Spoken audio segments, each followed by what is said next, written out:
The NFL draft is right around the corner, and today I'm going to be giving you guys my top 5 running backs in this draft class. We already did the quarterbacks version on this channel, and we're going to keep going position group by position group. So if you want to see that, make sure you hit that sub button. Let's talk RBs. Number 1 should come as no surprise, but it's Notre Dame running back Jeremiyah Love, and because it's no surprise, I'm not going to spend a ton of time talking about why I view him as, the number 1 back, but more so what I think his projection could be in the NFL. But as we do for all prospects, we'll start with the physical profile. 6 foot, 212 pounds, a 4.36 40-yard dash time. That's the same as Jahmyr Gibbs. The man had a 90 athleticism score, third best at the position, which I thought was actually kind of low. But ultimately, we know who Jeremiyah Love is. A freak athlete who was uber productive at Notre Dame. Last year, 199 carries for 1,372 yards and 18 touchdowns. The man went out and averaged 7 yards per carry. Every 2 carries, he picked up a first down and then some. Just absolutely disgusting. I know Notre Dame's competition. We talk about the schedule, but they played some good teams, and we still saw Jeremiyah Love be a freak against those defenses. In the receiving game as well, not too bad. 27 for 380 and 3 touchdowns. The man was uber productive at Notre Dame. When it comes to his strengths, I mean, all of them. That's kind of what I wrote down originally. Like, we know he is the best back in this draft class, and we know he possesses a 3-down work set. I think he has excellent breakaway speed. A back that's in this draft class, a Mike Washington Jr., ran a 4.33, a faster 40-yard time than Jeremiyah Love. But I thought once you reach that second level, there was nobody more explosive, nobody with better in-game speed than Jeremiyah Love in this draft class. Super elusive, excellent cutbacks, excellent at navigating through what the offensive line is giving him. Once he gets to that second level, he could burst through the secondary and reach that second gear. Real home run hitter, decent in the receiving game. He just is the complete package at the running back position. Weaknesses, if there are any, not super powerful, right? I don't think at the NFL level, we're going to see him run through defenders, run through linebackers, run through safeties all that much. I think he's going to rely more on his elusiveness and shiftiness to get past guys in the second level and just his overall breakaway speed, like I mentioned. You might see a stiff arm here or there, but I don't think you're going to see a full-on truck job out of Jeremiyah Love. He does rely on the hurdle, or at least he did in college, and it's just a turnover-worthy play at the NFL level, so I'd like to see him use it less at that level. Yes, he's just a freak athlete and probably the best athlete on the field in every game he played in this season, so I do understand him going with it versus college players, but at the NFL level, I just wouldn't want to see him do that. My projection for him, I think he's going to be a top 5 pick, and I think he's a generational talent at the running back position. There's a lot of comps going out there. Lance Zierlein from the NFL, Compton with Jahmyr Gibbs. I think that's fine, but truthfully, I saw more Saquon Barkley, Adrian Peterson out of him, and yes, I understand where I'm setting the bar there, but I think Jeremiyah Love's going to reach it. When I started this draft process, I thought Jeremiyah Love, probably a top 10-ish back in the NFL. I truthfully think by the end of year 2, year 3, he's going to be considered a top 5 guy and could be viewed in a similar light to the way that I view Bijan Robinson, where I view Bijan as the best all-around back in football right now and the number 1 guy. I think Jeremiyah Love, by the end of his 3rd year, especially if he goes to a good destination where the offense is set up for him to succeed, could be widely viewed in that category. He's super explosive, has the breakaway moves, shifty, good vision. It reminds me a ton of Saquon coming out. People forget because Saquon had a couple down years on the Giants and then obviously this past year, but he is widely capable of the explosive play. Very similar to Jeremiyah Love in college in terms of he was just hitting home runs. So for me, Jeremiyah Love's the clear number 1 back in this draft class in a tier of his own. We're going to break down the tiers at the end, but this is a no doubt top 10 pick and probably a top 5 pick in the draft for good reason. Now is where things get interesting, right? When we rank 2 through 5 on this list. And at number 2, I'm surprised that I'm saying it, but I have his college teammate, Jadarian Price out of Notre Dame, who, when I originally sat down to do this list, I didn't think I was going to have him at number 2, but I went, watched the film, and Man, I was just uber impressed with Jadarian Price. As I mentioned, we're starting with the physical profile. 5'11", 203 pounds, solid NFL size. He ran a 4.4940, so a sub 4.540. You know, it's not breakaway Jeremiyah Love 4.36 speed, but Jadarian Price still has wheels on him, a 71 athlete score. Last year at Notre Dame, in his role behind Jeremiyah Love, he was still a very efficient back. 113 carries for 674 yards, 11 touchdowns. He averaged 6 yards per carry in the receiving game, 6 for 87 and 2 touchdowns. So not a ton of receptions, but you score on 1/3 of the catches you get. I don't know if I'd say you're necessarily a bad receiving back, but we'll talk about it. For the strengths, I feel like he was just impossible to get down on the first tackle attempt. He's just not an easy guy to tackle. He keeps the legs going. He has excellent contact balance, and he has the makings of a really good running back at the NFL level. I do truthfully think if he played at a different school and wasn't on the same stage as Jeremiyah Love time and time again, we would be talking about this guy a lot more than we are currently. Now, you can argue that due to the limited sample size and the fact that he's coming in with fresh legs, that does play to his advantage. And I think that that's a fair argument, but I also think it's fair that when you watch the tape on Jadarian Price, you just have to admit he's got the goods. Hard to tackle, excellent vision, good speed at the second level, can get to the outside and get the edge and really get going. He is a really good runner of the football. Is he the shiftiest guy in the world? No, I don't think he's going to be juking anybody out of their shoes or trucking anybody over, but he is a complete player at the running back position, a pure running back. And I think can be utilized more in the receiving game. Again, it was 6 for 87 and 2 touchdowns. Not a lot of work in that factor. So would you draft him saying that this is going to be a 3-down back, a guy that I expect to be the guy? No, I wouldn't say that. But in the modern day NFL, is there a lot of running back rooms that are just one guy anymore? No, every team has their version of a Rashad White, right? A pass catching running back, a Ty Johnson. You look at Buffalo, and I think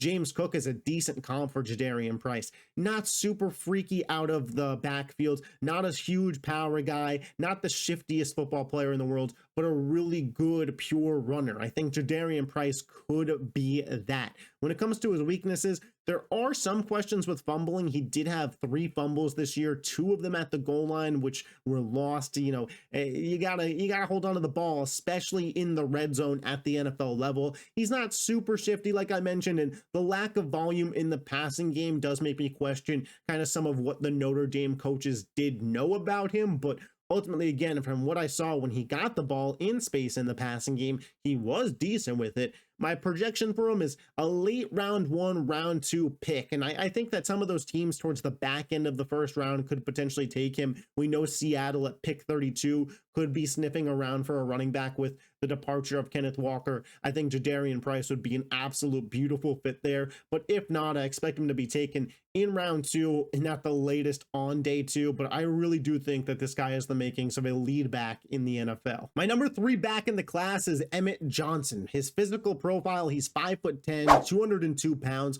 ran a 4.56 40-yard dash. So again, a solid build, solid speed, 62 athlete score. So not the highest, but you know, I do think that Emmett Johnson is a pure enough runner that he makes up for that. At Nebraska was a pretty successful player, 251 carries for 1,451 yards and 12 touchdowns. Still averaged 5.8 yards per carry with over 250 carries. It's just uber impressive. 46 catches for 370 yards and 3 touchdowns in the receiving game. Just an ultra productive back for Nebraska and a true 3-down workhorse. When it comes to his strengths, he really keeps those legs churning like butter, man. He is able to fight for some extra yards. He goes through tacklers forward, picks up the extra yards. Those are big things that matter at the NFL level. You know, it's the difference between a first down and a third down, potentially, what you can do when you are being tackled. And Emmett Johnson has the ability to keep his legs moving, keep the play alive, and make some big things happen. I think he's got really good vision as well. I thought in a lot of the tape that I watched, he picked the right hole,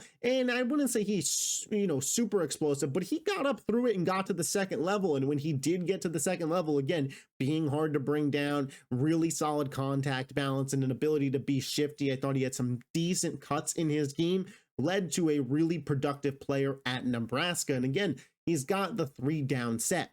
Some weaknesses, He's not necessarily a home run hitter. I know he's got the 4, 5, 6, 40-yard dash time.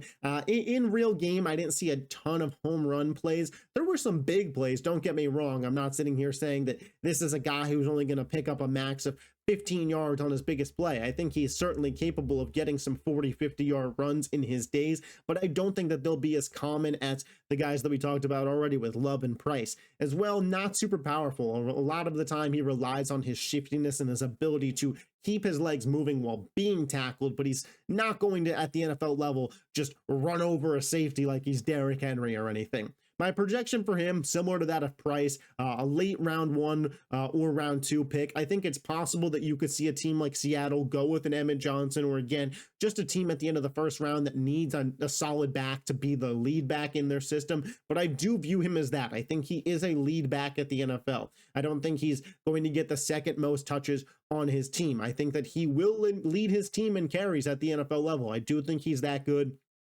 I think he's Travis Etienne level solid, where I think he could be a top 12, top 15-ish back in football. I don't think he has quite the capabilities of being a top 5 player in the league, but I certainly think he has the capabilities of being one of the better backs in football. At 4, I have another back that I was really impressed with, and that is Jonah Coleman out of Washington. His physical profile, 5'8", 220 pounds. Didn't run a 40 time, so we don't exactly know how fast it would have been. He had a 69 athleticism score. When it comes to his build, I think that this is fine for a running back at the NFL level. Really strong legs, tree trunk thighs on him. He's going to be a hard guy to bring down, a compact player, but you do like that for the running back position.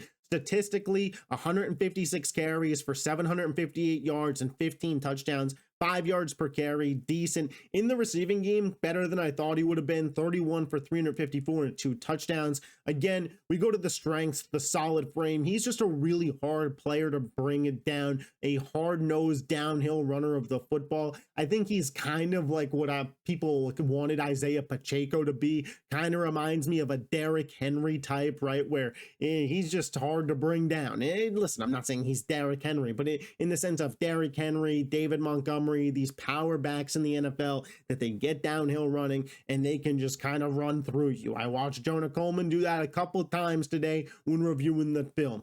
I don't know why he didn't run the 40 on tape. At least I thought he had pretty solid game speed to him. When I saw he didn't run the 40, I'm like, this guy, and then I saw his stats. I'm like, this is just going to be a power back, probably a split backfield guy, not a guy that you'd rely on to be your number 1, but I think he's got the makings of it, man. He's got good speed to his game. He's a solid receiver. Those tree trunk legs make it hard to bring him down. Again, when it comes to the weaknesses, is he a home run hitter, a game-breaking player? No, he's not. He is a grind it out down the field type of guy. He's 15 carries, 88 yards, and a touchdown. But you know what? That's damn productive at the NFL level. And I think Jonah Coleman has the ability to be damn productive at the NFL level. He's got grit to his game. He's a hard-nosed runner.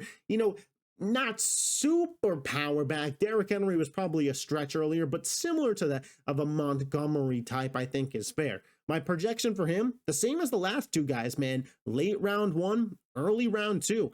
I do still believe Jonah Coleman has the ability to be the primary back in a really good offense at the NFL level. And I talk about late round 1, Seattle in Washington, Jonah Coleman from Washington. Pair him with Zach Charbonnet, take over that Ken Walker role, get to be a more grinded out, gritty team. I think Coleman could be very successful in Seattle if they took that pick on him, and I wouldn't be mad at it. I think he's built for the NFL workload, and I think he's built to play against NFL defenses, which is a question for some of the other backs in this draft class. At number 5 here, I kind of had to take a shot on one of the remaining guys that I thought was going to be the guy. And if I had to take a guy next, I would take number 5, Penn State, Nick Singleton. Physical profile, 6 foot, 219 pounds. Did not run the 40 time because he's dealing with a broken foot, but he had a 98 athlete score, the number 1 athlete score at the position in this combine, a higher grade than was given to Jeremiyah Love. So it's important to note that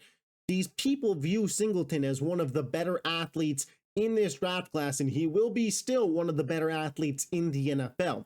Statistically, last year, not super impressive. I'm not going to lie to you. 123 carries for 549 yards and 13 touchdowns. He averaged just 4.5 yards per carry, 24 catches for 219 yards and 1 touchdown. He even got passed by, it seemed, on the depth chart by Kaytron Allen, who's also coming out in this draft class, who I have ranked below him, which I get may be an unpopular opinion. But a lot of stuff for Penn State went wrong this season. I looked back at 2024, Nick Singleton, when things were doing better at PSU as a whole, 172 carries for 1,100 yards and 12 touchdowns. And in the receiving game, 41 catches for 375 and 5. 2 years ago, I believe he would have been viewed as the second best running back in this draft class, based on that production and based on his strengths and weaknesses. Now, obviously, some things led to him falling, and I'm not saying that I'd take him over guys like Coleman, Johnson, and Price, but I do still think it's important that we recognize the potential that's there with Nick Singleton.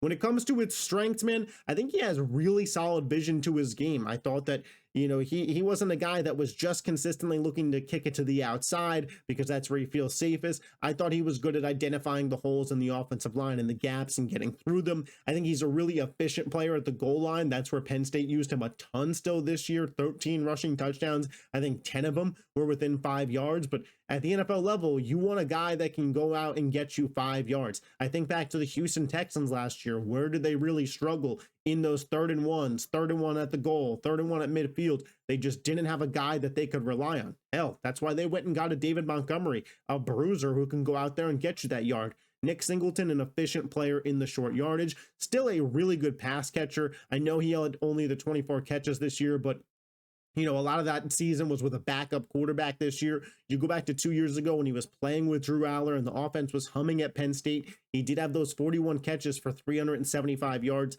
He was a big part of the offense, solid blocker. And again, just the high-end potential that he has is a massive strength to me. In 2024, he showed a lot more home run ability, which I think that people are kind of just wavering off at this point in time. But he has big playability and he has big threat in the receiving game ability.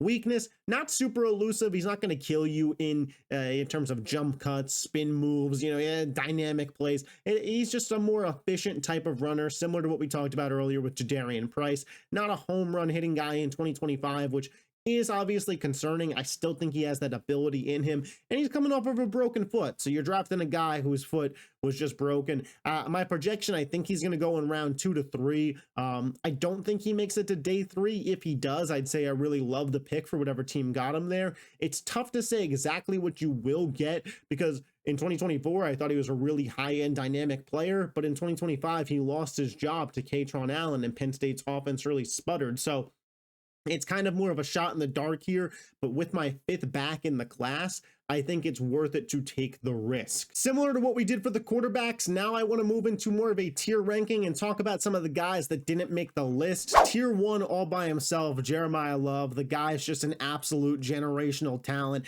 I think he's going to be an absolute home run hitter for whatever team he goes to. As an Eagles fan, I'm praying it's not the Giants or Commanders at this point in time. Tier 2, I think these are just day 1 starters, lead backs for their teams. Jadarian Price, Emmett Johnson, and Jonah Coleman. I think that all of these guys could be lead backs and lead touch guys for their football teams. And then the next tier, I got worth the shot, Nick Singleton, Mike Washington, who had a really impressive combine with that 4.33 speed, although I didn't see it much at the college level in game speed. Kaytron Allen and Robert Henry Jr. I think that all of those guys are worth a shot, some more than others. Obviously, it's why I had Singleton ahead, but ultimately, I do think that this is a solid running back class. I think that there are some gems in here. I think that one of Coleman, Price, or Johnson is really going to take a jump and be a top 15 back in football. My money is on Price, but we'll see who it ends up being. And I'm not sleeping on Nick Singleton, guys. I still believe in what he did. So let me know, as always, your thoughts in the comment section down below. What did you agree with? What did you disagree with? Wide receivers are coming up next, which is going to be a juicy conversation when we get there. If you guys did enjoy this video, make sure you hit that subscribe button. I appreciate your guys' support, and I will catch you next time. Peace.